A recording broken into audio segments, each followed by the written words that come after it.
तो process A account बनाते हैं हम लोग, है ना।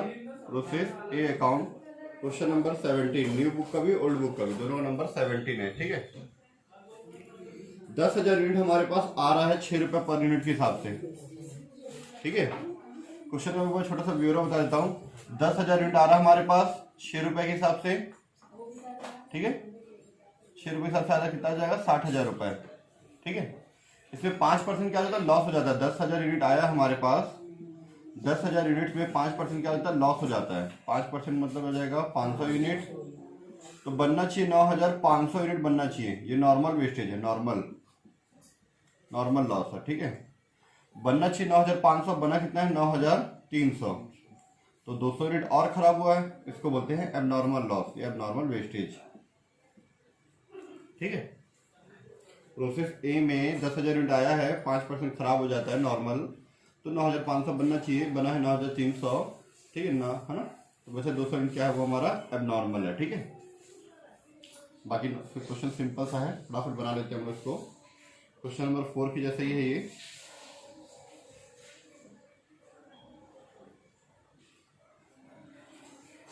एक मिनट चेक करते आ रहा है कि नहीं आ रहा कैमरे में। पूरा आ रहा है, ठीक है।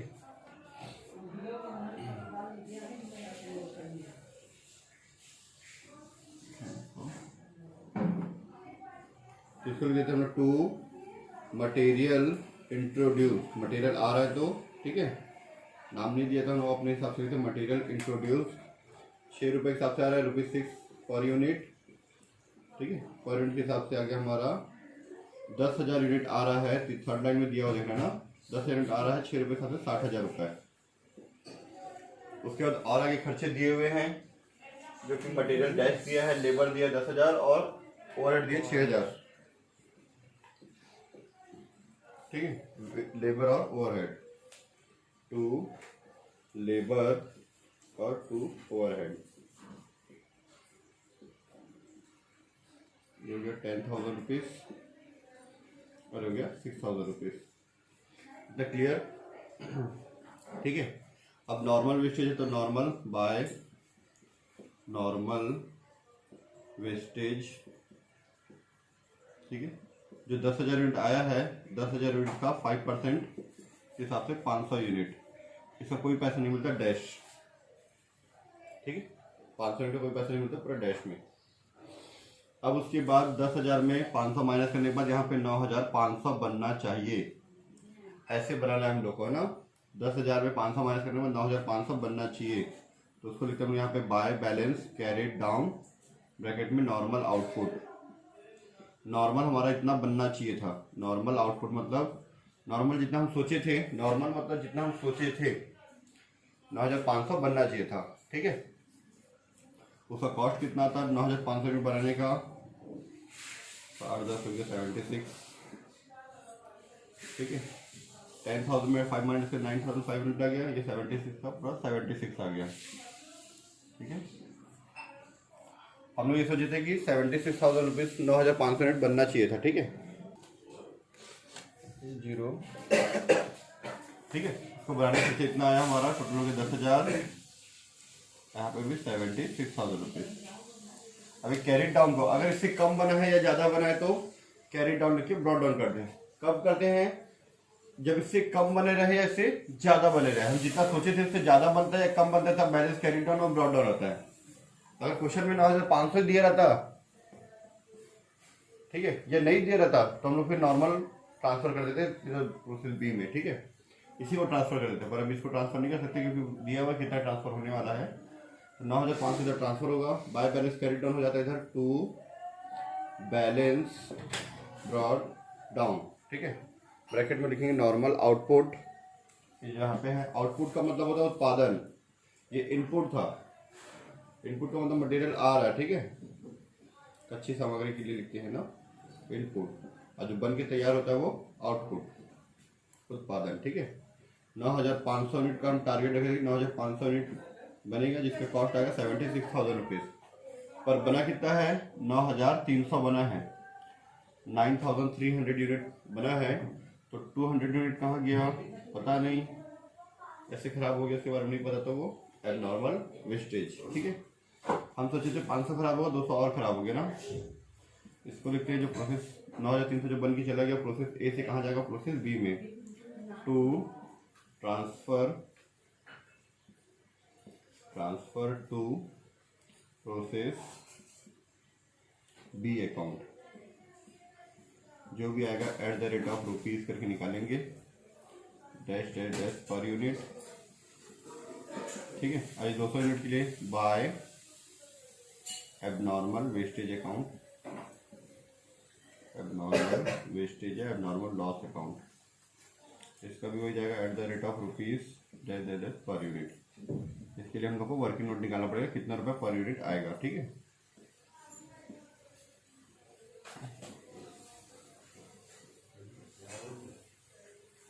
तो 9,500 हो गया। इसको निकालेंगे कितना आएगा, निकालते हैं। इसके लिए हम लोग बनाते हैं वर्किंग नोट, है ना। वर्किंग नोट के लिए, ठीक है, कॉस्ट पर यूनिट कितना टोटल ये 76, 9,500, इसी को डिवाइड कर देते डायरेक्ट।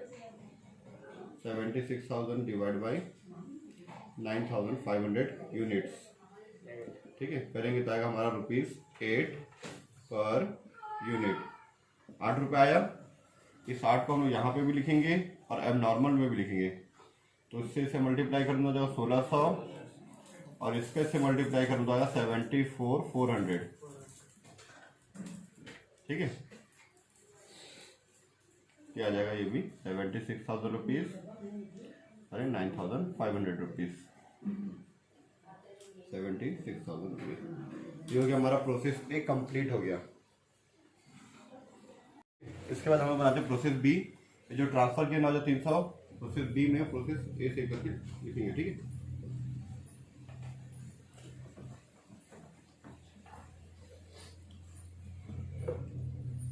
हम लोग बनाते हैं process B account.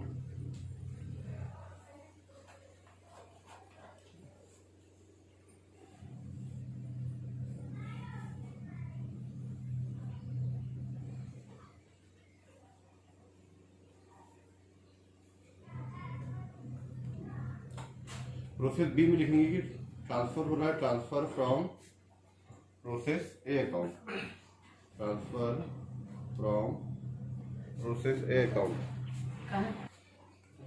Transfer from process A account. ठीक है, प्रोसेस ए से आया है, बी में कहाँ से है, प्रोसेस ए अकाउंट से आया 9,300 यूनिट 74,400 रुपीज़ आया है।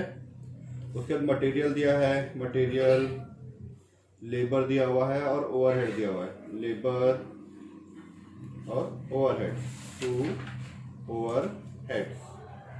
ठीक है, 3 चीजें दी हुई है हमको, 6,140, 6,000 और 4,600। ठीक है, 6,140, 6,000 रुपीज और 4,600 रुपीज।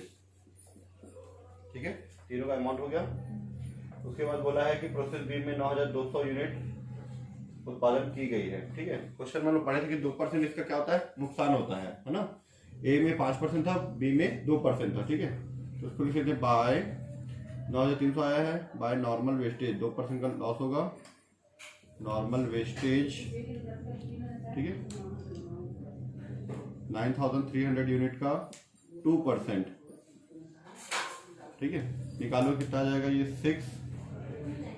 186 आएगा, 186। इसमें से 186 माइनस करने के बाद हमारा आ जाएगा ये 9,114 यूनिट। एक बार माइनस करें तो कैलकुलेटर में देखा तो माइनस करते हैं, तो इतना यूनिट हमारा बनना चाहिए। तो इसको लिखते हैं हम लोग बाय बैलेंस कैरिड डाउन। ठीक है, 911 और ये 4। ठीक है, इतना बनना चाहिए। इसकी कॉस्ट कितनी आ रही है हमारी, निकाल देते हैं हम लोग, 74400 प्लस 6140 प्लस 6,000 रुपीज प्लस 4,600, ये आ गया हमारा 91140। 9,300 का कॉस्ट इतना आ रहा है, जिसमें 186 माइनस करने के बाद ये पूरा 91140।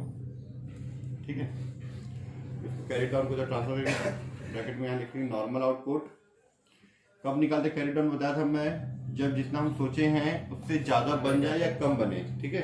तो कैरी डाउन ट्रांसफर हो जाएगा टू बैलेंस ब्रॉट डाउन 9114, इसकी कॉस्ट हमारी 91140, ठीक है। ब्रैकेट में नॉर्मल आउटपुट। अब क्वेश्चन देखो 9200 यूनिट बना है, 9200 यूनिट बना है, ठीक है। मतलब 86 यूनिट ज़्यादा बन गया है, जितना हम सोचे थे उससे 86 यूनिट जो है 86 यूनिट ज़्यादा बना है, ठीक है। 9114 सोचे थे, 900 114 9000, ठीक है। इसमें हमारा 9200 यूनिट बन के तैयार हुआ है। तो ये ज़्यादा है कि ये ज़्यादा? ये ज़्यादा है, जितना हम सोचे थे उससे ज़्यादा हमारा बन गया है, ठीक है, ठीक है। तो बैलेंस ब्रॉट डाउन जो है हमारा, हम लोग सोचे थे 9200 यूनिट बनेगा पर बना, मतलब 9114 यूनिट बनेगा पर बना इतना ज़्यादा बन गया, तो 86, ठीक है। तो इसमें से इसको माइनस करते 86 आ रहा है, इस साइड आता है तो क्या लिखते हैं इसको, एबनॉर्मल इफेक्टिवनेस, एबनॉर्मल इफेक्टिवनेस, ठीक है, at the rate of rupees dash per unit, ठीक है। और यहाँ पे आएगा तो उसको by finished stock account, finished stock account, ठीक है। अब इसका रेट क्या आएगा उसको हम निकालेंगे, निकालो कितना आ रहा है, ठीक है। अब इसका रेट क्या आएगा निकाल लेते हैं हम लोग, rate of rupees dash per unit, ठीक है, निकाल लेते हैं इसका कॉस्ट, ठीक है। तो working note cost per unit, cost per unit हमारा किसी को से डिवाइड कर दो, रुपीज 91140 को 9114 यूनिट से डिवाइड कर दो तो आ जाएगा ₹10, ₹10 पर यूनिट, 10 रुपये पर यूनिट आ गया हमारा, ठीक है। यहाँ पे भी 10 रुपीज़ और यहाँ पे भी 10 रुपीज़। इसको 10 से मल्टीप्लाई कर दो 860, इसको 10 से मल्टीप्लाई कर दो 92000, टोटल भी हमारा सही आ रहा है 92000, इसका टोटल कर दो 92000 और ये 9200, ठीक है। क्लियर इतना, ठीक है। ये जो फिनिश स्टॉक है 9200 यूनिट जो हमारा बनके तैयार हुआ, इसको सेल करने बोला है, बेचने। इसमें से 8000 यूनिट क्या हुआ, सेल हो गया। इसको मैं नीचे कर देता थोड़ा सा, ठीक है। इसमें से 8200 यूनिट क्या हो गया, सेल हो गया। हम जितना सोचे थे 9200 यूनिट बना है, 9200 यूनिट में 8000 यूनिट क्या हो गया, बिक गया। तो उसका भी अकाउंट बनाने बोला है, ठीक है, फिनिश्ड स्टॉक अकाउंट।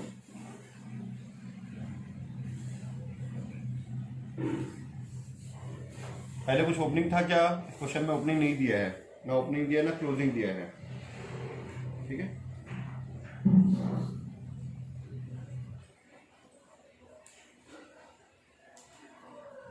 चलो यूनिट के लिए ये हो गया।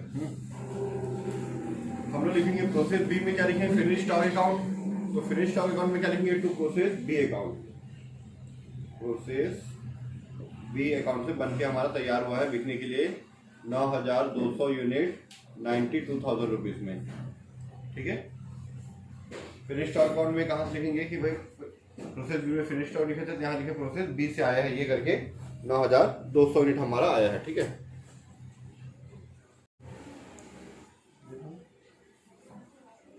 ठीक है, अब इसके बाद 9200 में हमारा 8000 यूनिट तो सेल हो रहा है, तो 1200 यूनिट क्या बचेगा, क्लोजिंग स्टॉक बचेगा। उसको मैं यहाँ पे भी लिख सकता हूँ या फिर यहीं पे इसको माइनस भी कर सकता हूँ मैं, ठीक है। चलो मैं लिख देता हूँ यहाँ पे बाय सेल्स, ठीक है। कितना यूनिट सेल हो रहा है, 8000 यूनिट 15 रुपये हिसाब से, eight the rate of ₹15 per unit लिखा हुआ क्वेश्चन में ना, 15 रुपये हिसाब से बिक गया उत्पादन जो है हमारा। इसका 15 से मल्टीप्लाई करूंगा तो 12000 रुपये आएगा, ठीक है। 12000 रुपये में क्या हो गया, ये सेल हो गया, ठीक है। अब 9200 यूनिट जो था उसमें 8000 सेल हो गया, तो बाकी जो बचा वो क्लोजिंग स्टॉक, उसको यहाँ पे क्रेडिट में लिख सकते हैं या फिर यहाँ पे मैं माइनस करके शो कर सकता हूँ।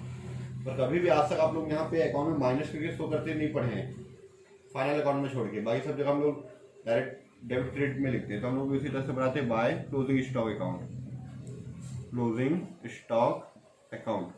अब मैं बताया था ओपनिंग स्टॉक और क्लोजिंग स्टॉक का वैल्यू कौन सा होता है, उसके पहले जो प्रोसेस बना रहता है उसी का पर यूनिट होता है, क्योंकि एक पर यूनिट यहाँ पे आता है दिखाया 10 रुपये के हिसाब से, इसका वैल्यू क्या होगा भाई 10 रुपये के हिसाब से eight the rate of ₹10 per unit. Closing stock का वैल्यू कौन सा होता है, इसके पहले जो प्रोसेस बना होता है वही उसकी वैल्यू होती है 10 रुपये के हिसाब से। कितना यूनिट है 9,200 में 8,000 माइनस करने के बाद 1200 यूनिट, इसका रेट 10 रुपये के हिसाब से आ जाएगा 12,000 रुपये।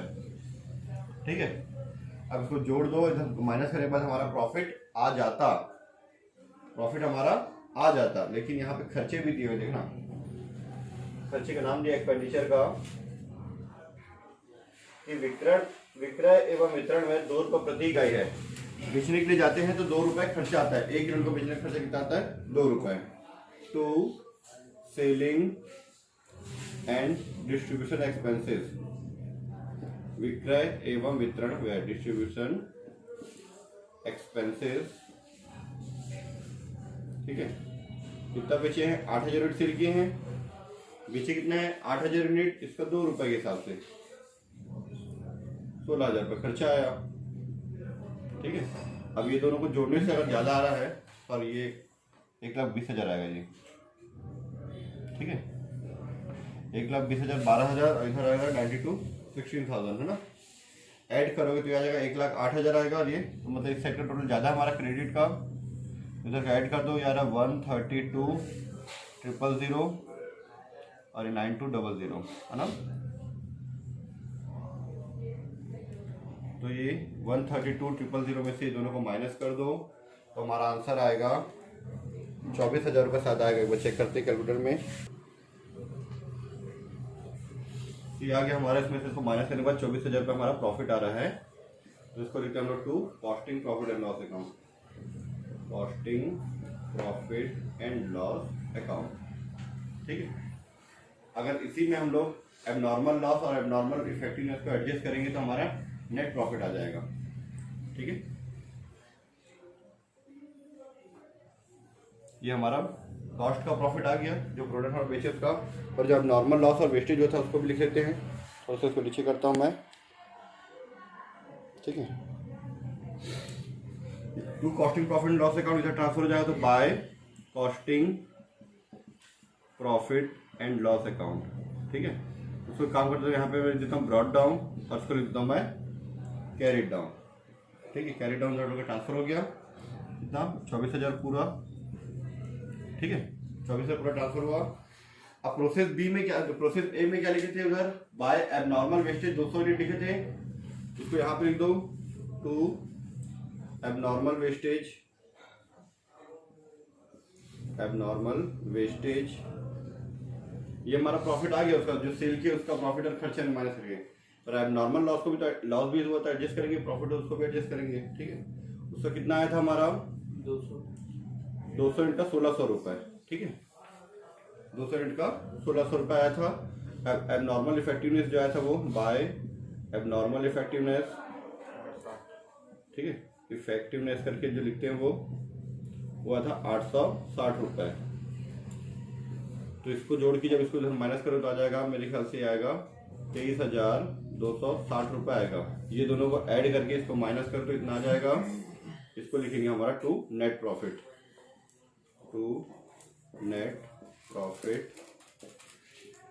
ठीक है, transfer to profit and loss system करके ट्रांसफर ही देना बस, नहीं तो रहेंगे बस इतना, टू नेट प्रॉफिट कंप्लीट। ये ऐसे बने क्वेश्चन नंबर हमारा 17।